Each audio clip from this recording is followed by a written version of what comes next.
வணக்கம் நேயர்களே. இன்று ஜூலை 4 2026 காரைக்கிழமை.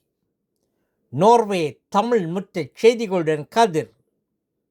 முதலில் தலைப்புச் செய்திகள். மின் உந்தோடி பாதுகாப்பு எச்சரிக்கை. அரசி சோனியாவின் பிறந்தநாள். நோர்வே மொழித் தேர்வில் புதிய எல்லைகள். இனி விரிவான செய்திகள். மின் உந்தோடி பாதுகாப்பு எச்சரிக்கை. கோடை விடுமுறையில் நோர்வே சிறாரும் இளையோரும் மின் உந்தோடிகளை அதிகமாக பயன்படுத்துகின்றனர்.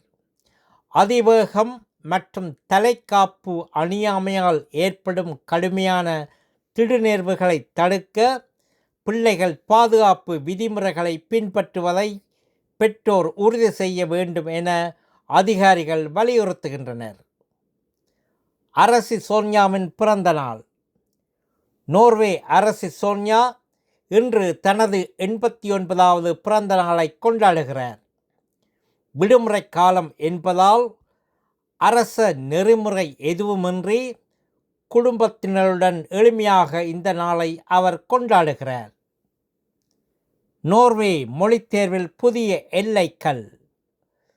கடந்த மே மாதத்தில் நாடு முழுவதும் 11,107 பேர் நோர்வே மொழித் தேர்வை எழுதியுள்ளனர். ஒரே மாதத்தில் பதிவான மிக உயர்ந்த எண்ணிக்கை இதுவாகும். ரோகலாந்து மாநிலத்தில் 1,110 பேரும், வெஸ்ட்லாந்து மாநிலத்தில் 1,142 பேரும் தேர்வில் பங்கேற்றுள்ளனர். நல்லது நேயர்களே, மேலும் செய்திகளுக்கு நோர்வே தமிழ் முகநூல் பக்கத்தையும் இணையதளத்தையும் பாருங்கள். உலகெங்கிலும் தமிழ், நம் உணர்வெங்கிலும் தமிழ்.